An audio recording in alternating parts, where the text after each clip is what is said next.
Hare Krishna, Krishna Krishna, Hare Hare, Hare Ram, Ram Hare Hare, Hare Krishna, Krishna Krishna, Hare Ram, Ram Hare Hare, Hare Krishna, Krishna Krishna, Hare Rama, Rama Rama, Hare Hare.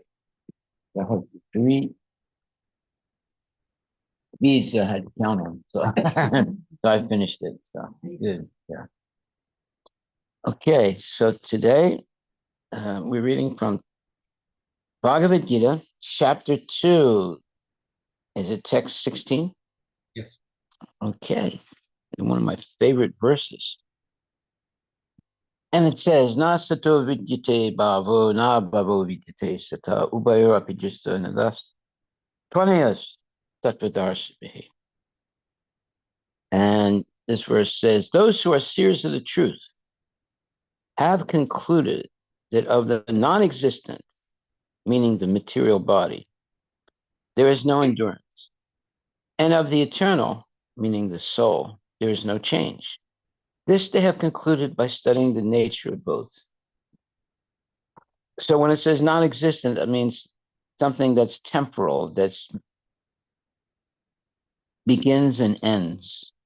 So that's the material body. It's going to begin and it's going to end. And when it says uh, there is no change, that means the soul never changes. The body is always changing, but the soul never changes. And it says, this they, the great seers of the truth, have concluded by studying the nature of both. Okay, and that's what we're doing, is studying the nature of both. What is the material body and what is the soul. Difference.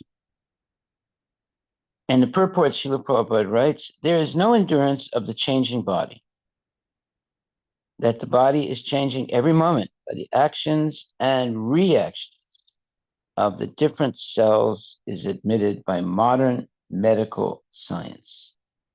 And thus, growth and old age are taking place in the body.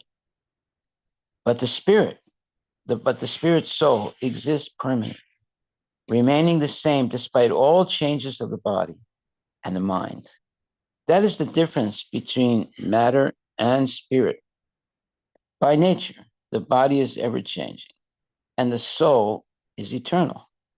This conclusion is established by all classes of seers of the truth, both impersonalists and personalists.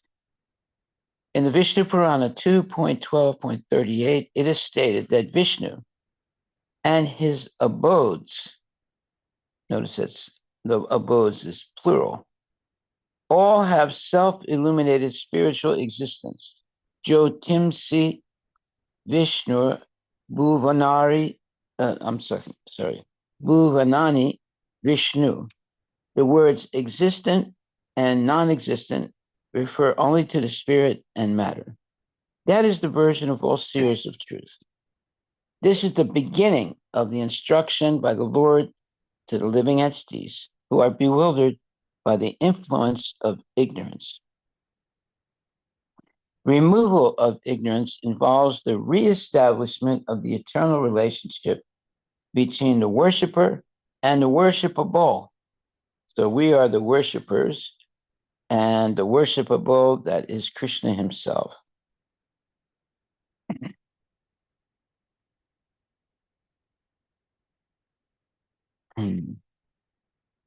Removal of ignorance involves the reestablishment of the eternal relationship between the worshiper and the worshipable, and the consequent understanding of the difference between the part and parcel living entities and the Supreme Personality of God.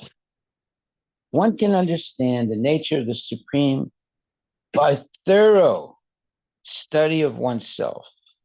The difference between oneself and the Supreme being understood as the relationship between the part and the whole. In Vedanta Sutra, as well as in the Srimad Bhagavatam, the Supreme has been accepted as the origin of all emanations. Such emanations are experienced by superior an inferior natural sequence. The living entities belong to the superior nature as it will be revealed in the 7th chapter. Although there's no difference between the energy and the energetic is accepted as the supreme, and the energy or nature is accepted as the subordinate. Okay, let me just stop there for a second. When it says the energy and the energetic, the energetic means Krishna, it's a person.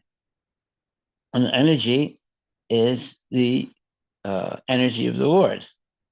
So when it says energy and energetic, sometimes people get confused. What's the difference? There's a difference. The energetic is the person, the Supreme Personality of Godhead.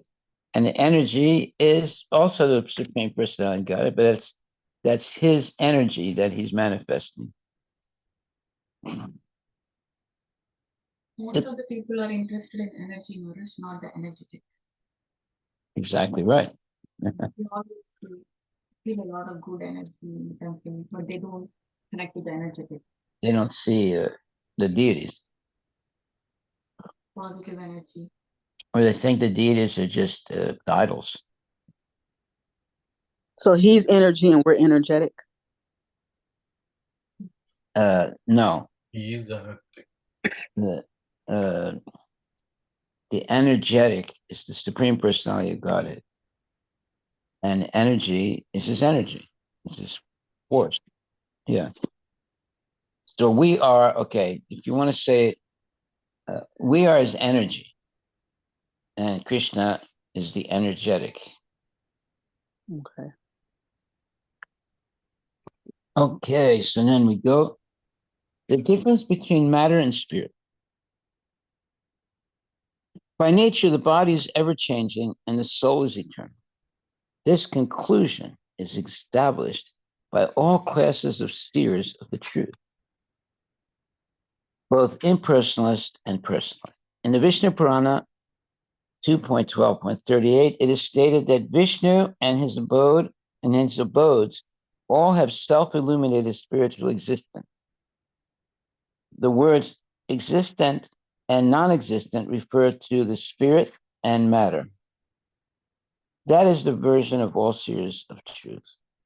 This is the beginning of the instruction of the Lord to the living entities who are bewildered by the influence of ignorance. Removal of ignorance involves the reestablishment of the eternal relationship between the worshiper and the worshipable. So the worshiper, that's us, and the worshipable, that's Krishna. And the consequent understanding of the difference between the part and parcel living entities and the Supreme Personality of Godhead. One can understand, so we are part and parcel. Now, what does that mean? I've discussed this before, but I'll go over it again. It's very important to understand. When it means part, that means we're part of Krishna. We've come from Krishna, and we're always related to Krishna. That relationship will never be destroyed. Well, when it says parcel, that means although we're part of Krishna, still we have our own individual existence as a jiva. So the jiva will never lose its existence.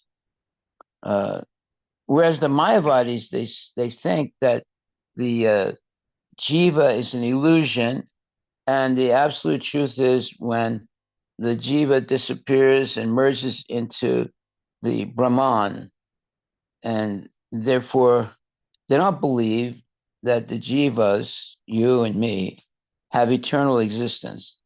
They think it's an illusory state of basically matter. And once the jiva merges into the Brahman, therefore the individuality doesn't exist anymore. So in order to merge into Brahman, you have to practice denying your individuality. And when you succeed, of course, you can't deny it eternally, but you can deny it for some time. When you succeed denying that you're an individual by meditating on either the tip of your nose or on the idea of merging into the Brahman effulgence, that way it seems as if your individuality has been destroyed, but it's not. You're always going to be an individual, but you can forcibly deny it for some time, but not forever. And by merging into the Brahman effulgence.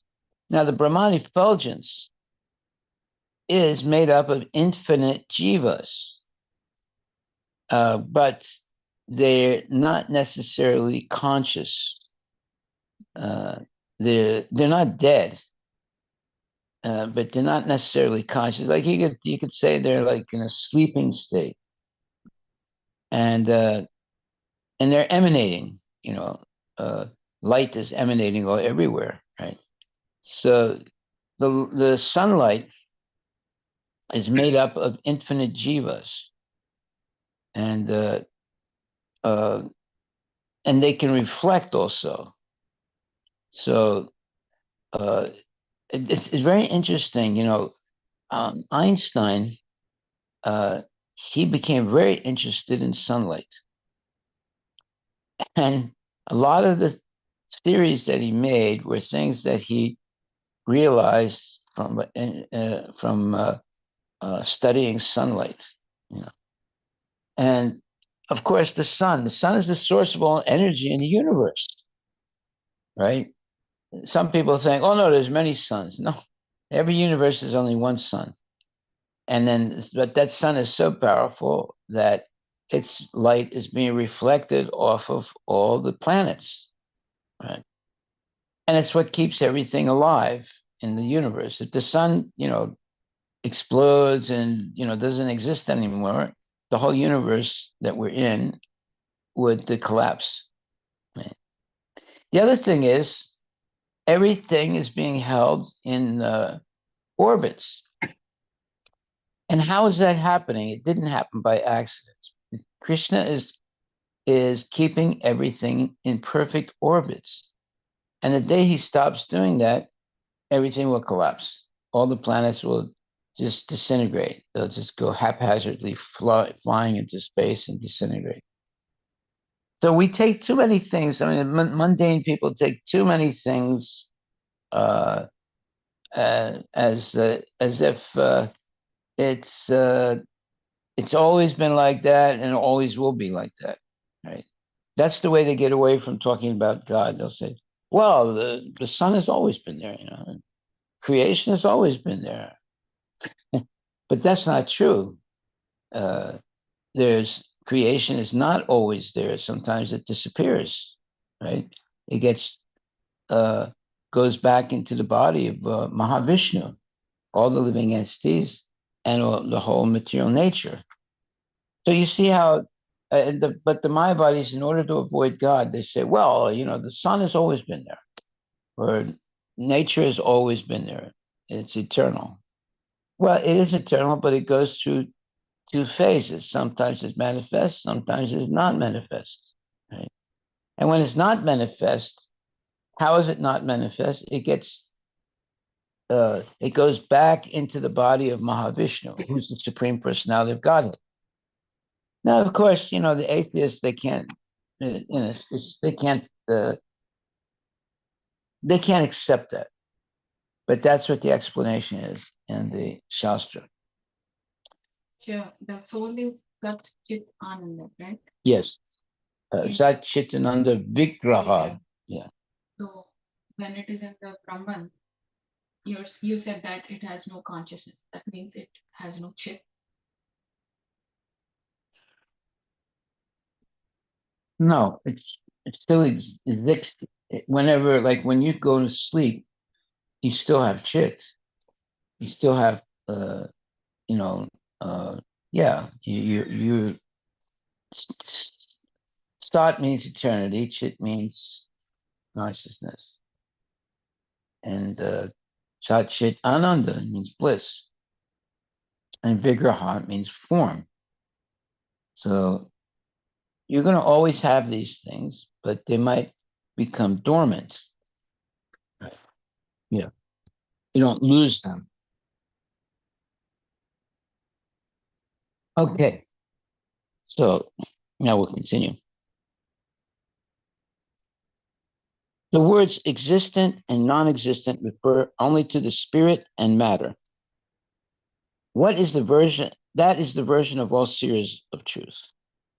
So non-existent is matter. It doesn't exist forever. So it's considered non-existent in the sense that it will appear and disappear. But spirit is something that's always existent. It can never be destroyed. All right. So this is the beginning of the instruction of the Lord to the living entities who are bewildered by the influence of ignorance. Removal of ignorance involves the reestablishment of the eternal relationship between the worshiper and the worshipable, meaning between the jiva or living entities like you and me, and the worshipable is Krishna, the Supreme Personality of Godhead. And the consequent understanding of the difference between the part and parcel living entities and the Supreme Personality of Godhead. Now, that's an important statement because Mayavadis think that ultimately the jiva or our individual existence is actually Maya or illusory. And when we merge back into the Brahma Jyoti, our individuality is lost. Right? And however, that's not true.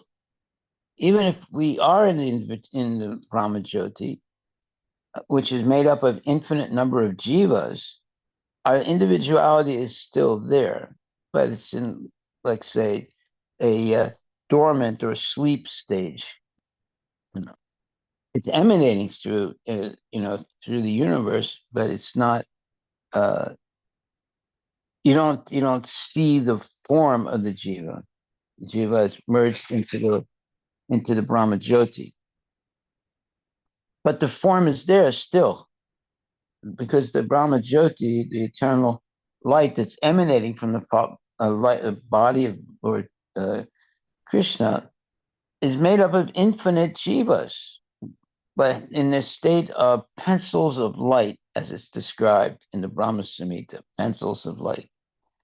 So it's like being in a sleeping stage, and then when you wake up, then the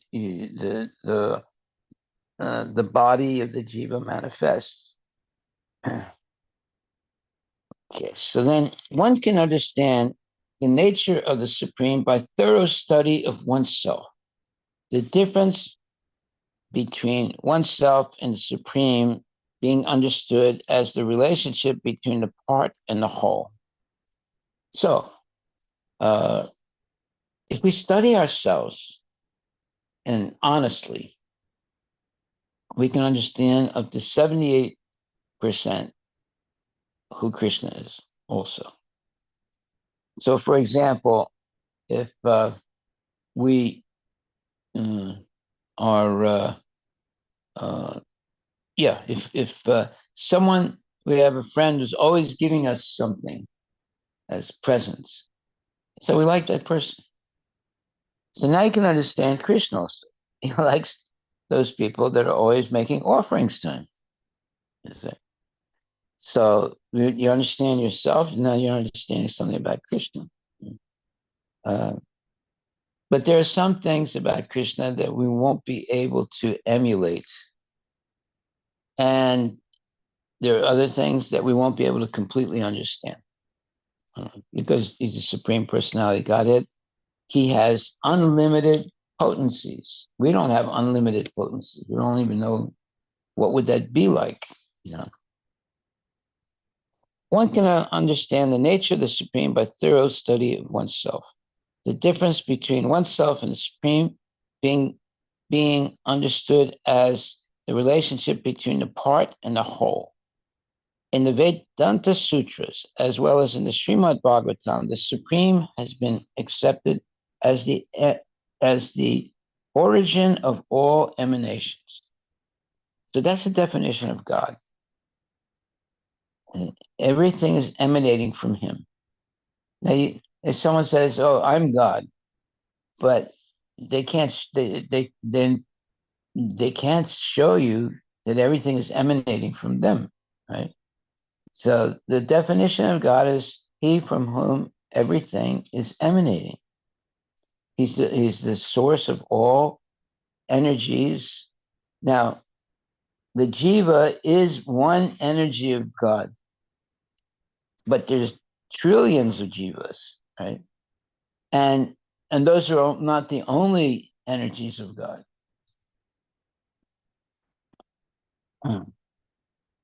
Such emanations are experienced by superior and inferior natural sequences. The living entities belong to the superior nature, as it will be revealed in the 7th chapter. So, what are the inferior emanations? That's material matter. And superior emanations are the jivas. The living entities belong to the superior nature, as it will be revealed in the 7th chapter. Although there is no difference between the energy and the energetic is accepted as the supreme, and the energy or nature is accepted as the subordinate. There it is, right there. The living entities, therefore, are always subordinate to the Supreme Lord, as in the case of the master and the servant, or the teacher and the taught. Such clear knowledge is impossible to understand under the spell of ignorance, and to drive away such ignorance, the Lord teaches the Bhagavad Gita for the enlightenment of all living entities for all time. Hare Krishna, Hare Krishna, Krishna Krishna, Hare Hare, Hare Rama, Rama Rama, Hare Hare. See, we're very fortunate to have Bhagavad Gita as it is, with Srila Prabhupada's purports. Now we can understand things as it is. Otherwise, you can't figure out all these things. It's impossible to figure out all these things on our own. We'll going down, dead ends. You think, oh, now I got it, and then after a little while you realize it's a dead end. Okay, so we'll start the next one. I have one Yes, question. Did you yes, say please. the sun is made of jivas? The light, yes, the light of the sun. So I'm confused what jivas are. I thought we were jivas. Yeah, that's right. And the sunlight is emanating throughout the universe, and it's made up of jivas. Now, the sun is the sun god also. And the sun god is let's say, the origin of the sunlight. But that sunlight is made up of infinite jivas.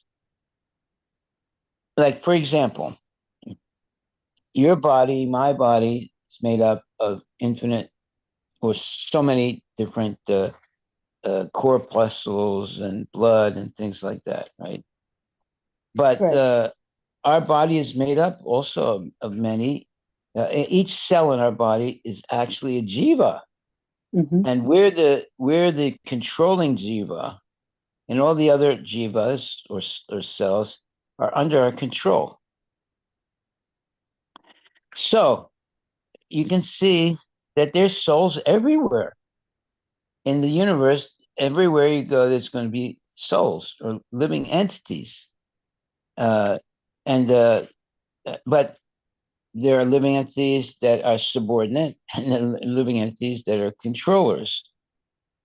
So when we don't manage, I've said this before, when we, the primary jiva in the body, does not manage the body nicely, we get cancer. There's a revolt of the other jivas. They say, look, you're not giving us the right food, you're not doing the right things, and we revolt. And that revolution is called cancer or some kind of sickness. So every one of us is like the king of billions of jivas. Every one of us are managers. We manage, or we're controllers millions and millions of jivas, because we have millions and millions of cells in the body. Okay. So if we follow Krishna consciousness nicely and eat only prasadam, then all our subjects are happy. And if we abuse our subjects by smoking and drinking and all that, they're not happy, and they will revolt in the form of cancer or other diseases. So we have to see everything in terms of the energetic and the energies. So Krishna is the supreme energetic, and we're all emanating from him as his energies. But the body, which is a material thing, is made up of infinite number of jivas also. You say 36 trillion cells. 36 trillion cells in the body. I remember that. Female body, 28 trillion. Female body, 28. 28 trillion? Yeah, 28 trillion. So you see, we're the dominant jiva or dominant cell. So we have to be careful and manage things properly, you know. And Otherwise, yeah, go ahead. when you say Vishnu, you're saying you're talking about Krishna's body? We're talking about Krishna. Vishnu is another name of Krishna. Okay. Yeah. So you can say Krishna or you can say Vishnu. It's the same person. Okay. So I'm glad you're asking questions. You should get these points clear in your mind. Okay, so we're on text number 17, and we only have 1 minute to cover it. So we'll read it. It's actually a short purport. Avinasi tatad vidhi, yena sarvam idam tatam, vinasam abhyasyasya, nakaschit kartam arhati. That which pervades the entire body, you should know to be indestructible. No one is able to destroy that imperishable soul. So, what pervades the whole body? It's consciousness. Where's the consciousness coming from? The soul. And the purport says this verse more clearly explains the real nature of the soul, which is spread all over the body. Anyone can understand what is spread all over the body. It is consciousness. Everyone is conscious of the pains and pleasures of the body in part or as a whole. This spreading of consciousness is limited within one's own body. The pains and pleasures of one body are unknown to another body, right? So I don't know what somebody else is experiencing in their body. I only know what I'm experiencing in my body, right? Now, the Mayavadis, they're very funny people.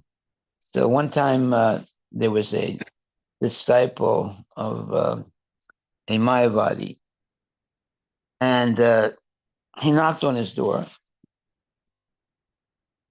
So the Mayavadi on the inside came, but he didn't open the door. I said, "Who is it?" And the person said, "Oh, it's me, John."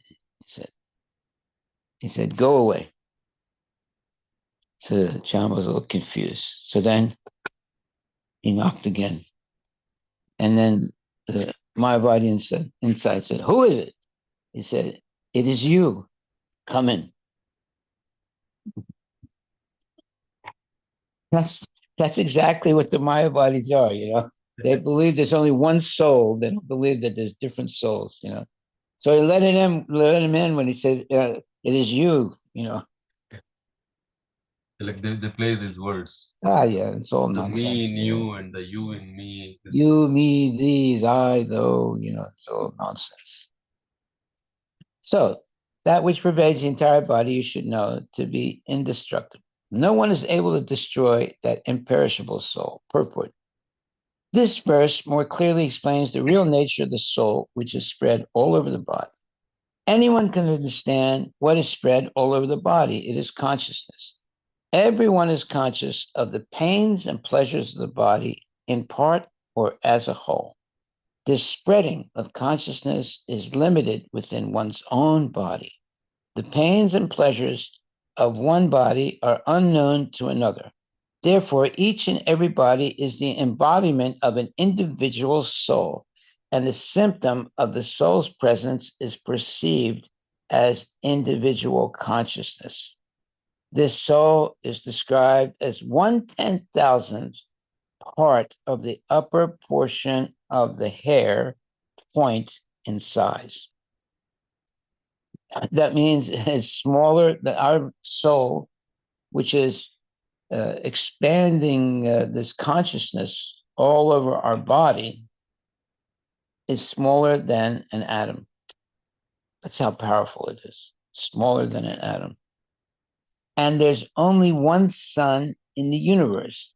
Now, I bet, now this, I don't know 100% if I'm right or wrong, but I bet that if you measured the mass of the sun, and then you measure the whole universe, it might be the same type of ratio as the spirit, soul, and the body. But that's just let's say speculation. But you might be able to, see if that's true. Just measure, the expansion. So now, the problem is the universe is always expanding. So the body is not always expanding. It's it's going to be retracting, if anything. But okay. So anyway, therefore, each and every body is the embodiment of an individual soul. When the upper point of a hair is divided into 100 parts, and again, each of such parts is further divided into 100 parts, each such part is the measurement of the dimension of the soul, spirit soul. So that's, in other words, if you take one hair from your body, from your head, and then you cut it longitudinally in 100 strips, and then you take that 1/100th strip and again cut it longitudinally, and then that second 100 strip, that is the size of the soul.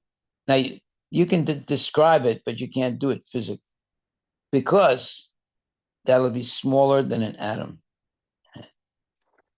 Okay, so Kisagra, similarly, the same version is stated, Kisagra Satisbhagasya. There are innumerable particles of spiritual atoms which are measured as 1/10,000th of the upper portion of the hair. Therefore, the individual particle, see, here's a measurement, you understand what it means, but if you try and do it, you won't be able to do it. There are things like that. So we have to accept what's in the Shastra, because even if you had the strongest microscope in the world, you still would not see the soul. Because the soul is smaller than an atom. So we can't even see atoms. So then how can we see the soul? Yeah. So you have to just accept it. There's no other way. So therefore, the individual particle of spirit soul is a spiritual atom smaller than the material atoms. There it is, smaller than the material atom. And such atoms are innumerable. This very small spiritual spark is the basic principle of the material body. And the influence of such a spiritual spark is spread all over the body as the influence of the active principle of some medicine spreads throughout the body. This current of the spirit soul is felt all over the body as consciousness, and that is the proof of the presence of the soul. Any layman can understand that the material body minus consciousness is a dead body. And this consciousness cannot be revived in the body by any means of material administration. So one time, Bhakti Swarup Damodar Prabhu, he's a disciple of Prabhupada. He had a PhD in chemical engineering. And this very famous speaker came. He was a PhD from Germany, and to the University of California, Irvine. And so Bhakti Damodar was going to go to his lecture, because he got his PhD in chemical engineering, and this guy that was coming, he was going to talk about all life comes from chemicals. That was his. That was his. That was the title of his speech. So Prabhupada told him. So he told Prabhupada about this, and Prabhupada said, "Okay, you go and you ask this question. You say to him, if I give you all the elements that are in a body, can you make a living body?" So he went to the university lecture, and he asked that question to the man when it was question and answer period, and the man said no. Now his lecture was all life is coming from chemical, from the chemicals, dead chemicals, right? When he asked him the question, I'll give you all the chemicals, can you make a living being? He said no. You see how it's all cheating. It's all cheating. They're all bluffers. And they write books. They write thick books like this about how everything is made from chemicals. Life came from chemicals. It's all cheating. It's not honest, let's put it like that. It's very, very sad. But at least the man said, I can't do it. Okay. All right, well, I think we're ready to stop here. Mm-hmm. And so any questions? Continue on this verse again. Yeah, verse number 17. Any more questions? Any questions online? This verse is further explained in chapter 13, 34. Which verse? Kesagra? Yeah. Satabhagasya? Yes. Yeah, there's another one like it. No, wait a minute. There's Valagra Satabhagasya.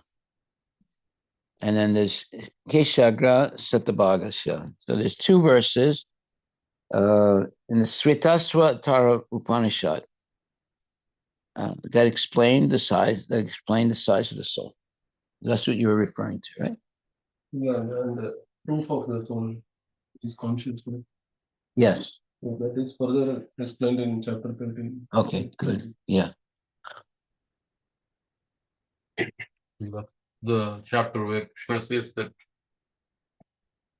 he is knowledgeable of everything. He is the Kshetrajna, everything. Yes. Whereas we're only, what's the distinction between the Lord and his? Oh, you see, the arrogance of modern scientists. They say that they have artificial consciousness, right? They can make consciousness. They're trying. Yeah, they're trying to. So, they get a robot, and then they make the robot say things or answer questions or so forth. And Artificial intelligence, artificial consciousness, they are working on it. They don't know what is. yeah. So they're always trying to do things with matter.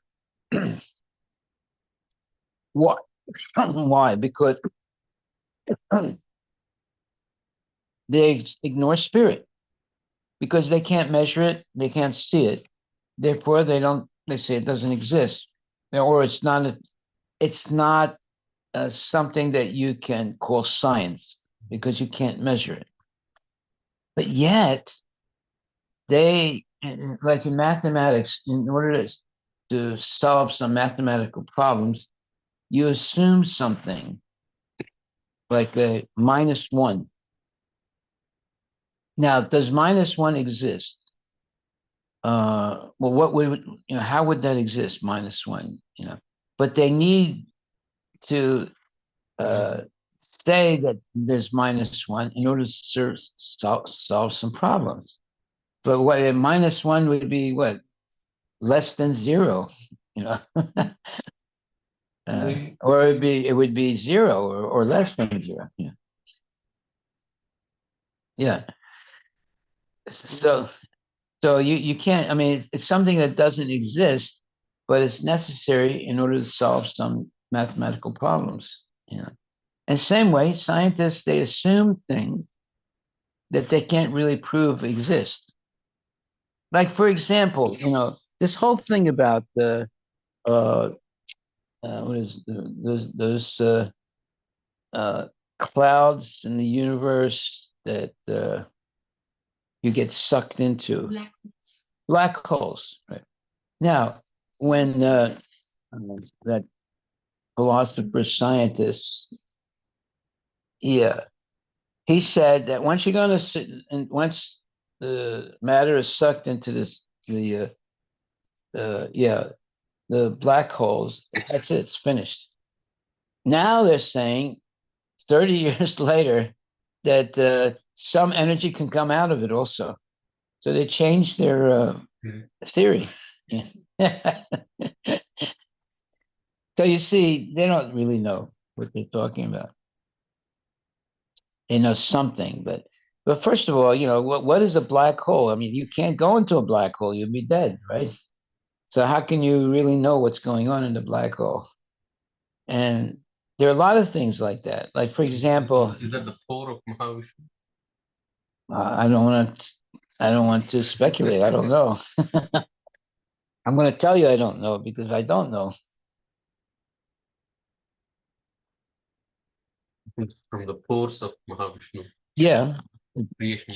Jivas emanate from the pores, and universes emanate from the pores. And then black hole exists in material in Mahavishnu is in spiritual. It's all at that point, the spirit. I mean, this is just speculation, but how does universe come out of the pore of Mahavishnu? Right? So the matter emanates from the. Well, look, it has to be some source of the matter. It doesn't just appear like that. There's a source. Like for example, H2O. Now you look at the ocean, it's huge. Ocean is gigantic, right? Well, where did all that H2Os, where did all the H's and the O's come from? It's unbelievable. Now, if you wanted to make H2O, you go to a chemical company and you buy some oxygen, you buy some hydrogen, right? Then you got to get some kind of a tank that's, very, steel like tank that's very strong. And you'd have to, probably raise the heat to a very high level and hope that the H's and the O's connect, you see. And it would cost you a lot of money. It's not cheap. So if you try and make H2O, it's going to cost you a lot of money, time, and effort. And how much H2O can you make? Not very much, right? Now look at all the H2O in the universe. So who made all that? And how much money would you have to spend to do that? You see. So it has to be practical. Everything is not equal. You have to say, oh, look, it's a very simple thing. There's just two elements. hydrogen and oxygen, right? And there's two hydrogens and H2O, so and one oxygen, right? So it's very simple, right? But if you try and make it, it'll cost you a lot of money. You know. They do it, Maharaj. They wanted to find a God's particle. They constructed a cyclotron, a big tunnel. Yeah. Yeah. They spent many years, and at last they found like the God's particle. That's a bunch of nonsense. Yeah. That God particle thing is nonsense. They're lying. They found some the antimatter. subatomic particle. So for No, in other words, they claim that they were able to turn energy into matter. That's what God does, by the way, right? But they're lying. They didn't really do that. they claim that they found some particle which they named as God's particle. The Higgs boson. Yeah. Some subatomic. But it's actually, if you read more, it's just a fake. I mean, they basically talk about it, but they were not able to reproduce it. Many things. So they actually stopped that whole research. Yeah, they spend millions of Billions. dollars. No, billions. Yeah, making this gigantic, what do you call it, tunnel. And they've made they've these gigantic tunnels in Europe, you know, on the border of Geneva and France. It cost billions of dollars, and you know, for what? For nothing. They have nothing to show for it. You know. And now they're doing another big thing. At least 35 countries have chipped in to have a facsimile of the sun through fusion, a fusion technology, right? And they're not. It's not going to succeed. And they're claiming that it'll happen, or they'll finish, and then it'll happen sometimes in, you know, like 2050. Why don't you look it up now? It's So here, like, they're this building a is fusion reactor. It's a fusion reactor because they think that that's the source of the sun's energy. so this is the University of Chicago. Mhm. The scientists announced the discovery of Higgs boson 10 years ago. So what's next? Yeah, what's next? Good question. The U Chicago physicists are the quest to find the particle and what it tells us about the universe. A decade has passed since humanity officially discovered what makes our existence possible. On July 4th, 2012, scientists announced the observation of Higgs boson, the elusive particle that gives almost all other particles their mass, and thus lays the foundation for the matter that forms us and everything we see around us in this universe. The news thrilled the world and made international headlines. 10 years later, scientists explain why the particle was so hard to find and what made its capture possible and what lies in the future. The Higgs is fundamentally related to key aspects of the universe. It was wonderful and amazing that we were able to discover it and how much we learned since then. But from my perspective, the work has only just begun. Begun. Yeah. Begun. Begun. The physicist David Miller, one of the many University of Chicago researchers who have worked on the Large Hadron Collider, where the Higgs was discovered, where the research on it continues. We haven't even asked half of the questions that we have about the Higgs. The whole thing is a hoax. It's a hoax. It's just to get money. For you know, like one time there was a study. It took 10 years and $20 million to prove that you need a mother and father to raise a child properly. That's what all this stuff is. It's exactly the same thing. You know, it's all nonsense. this type of so-called scientific research. They haven't come up with anything new since electricity, not electricity, but electromagnetism and gravity. Those are the only two things that they came up with. Since that, and that happened 100 years ago. Since that, they haven't come up with anything, so they have to bluff. So the statement, the story ends with, the story of Higgs is not finished yet. Yeah, of course not. It will be wildly exciting to see if it connects us to some new world. Yeah. You can connect it to a sewer. You can connect it to a. Now, the whole thing is a hoax, and it's funny, people just believe that, they're making a lot of scientific advancement, and the scientists know it's a hoax. But in order to keep the money coming into them, they have to pretend as if, this is a real breakthrough.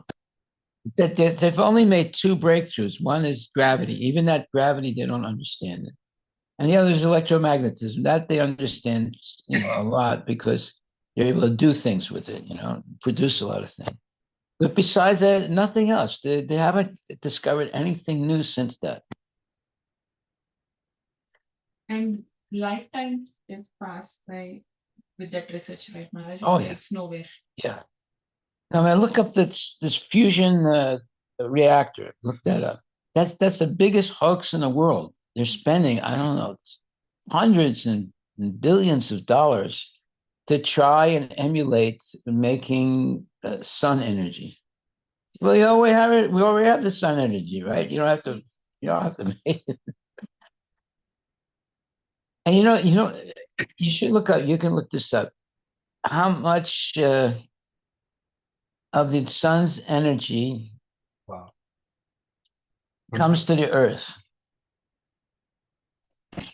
Temperatures of 100 million degrees. The fusion Yeah. technology, yeah. That's why they have to spend a huge amount of money making the fusion, let's say, reactor. When they make a mess, then right away, Something went wrong. if something goes wrong, There'll be an explosion. Yeah. Maharaj, 0.00000005% of sun's energy reaches Earth. That comes to the Earth. Just imagine how powerful the sun is. That's almost 7 zeros after the point, yeah, then 5%. yeah. That's all. See how powerful the sun is, right? Unbelievable. Where's all that power coming from? even if that 1 0 misses, then we'll all be toast. Oh yeah, we'll be finished. A toast. You can get some butter and toast it. No, but this fusion technology is another big hoax, and it's big money. You have 35 countries that are putting money into it. 35 countries. And they're getting nowhere with it. Absolutely nowhere. But it'll go on, oh well, we'll finish the reactor in another 10, 20 years, and then we'll get everything started by 2050. We'll have, the same energy as the sun. It's a lie. Just on the nuclear or the fusion reaction, there is still a long way to go. Yeah. Because right now they did some experiments where first they didn't even produce enough compared to what they put in. Yeah. Finally, they were able to get to a point where they're getting a little bit more than what they put in. So, there's a lot of hoax or fake things. Like another thing, they want to make a machine that uses more, that produces more energy than it consumes. So there's a plus energy. Yeah, Right. it's the same thing they also want to do. Yeah. Because the idea is that if it really fusion happens, then Yeah. there is a significant exothermic reaction. Yeah. It doesn't work. Some devotees tried to do it. Wow. There were there's some so-called smart devotees in Sweden. They tried to do it, and it exploded Hmm. and injured them, and they stopped. What do you expect? You know, it's dangerous playing games with those type of experiments. So what, did you find something there? The point not Yeah. half of the energy is absorbed by the atmosphere in the passage Uh-huh. from the sun. By the time it reaches, Yeah, it's very little. very little. Yeah. So most of it gets absorbed in the atmosphere. Amazing. It's path to the earth. Yeah. So who made the sun? Was it Elon Musk or someone? They don't know. They have no idea at all. It's a reflection of Supreme Lord, right? The light. Yeah, yeah. It's the Brahmajyoti. It's reflected off the sun. And it's made of infinite number of jivas. Yeah. Actually, okay. We should explain how the jiva comes into the material world. That's that paper, right? That I asked you to. Oh yeah, that one, the book It's that right, I printed. it's right there. It's over there. Yeah. Somewhere over I there. think this is the one. Yes. But we should talk about that. We should talk about that. The Yeah. 31st canto of. Yeah, this is the one. Well, we'll go over that tomorrow. Okay. You see, you learn a lot of things from the class,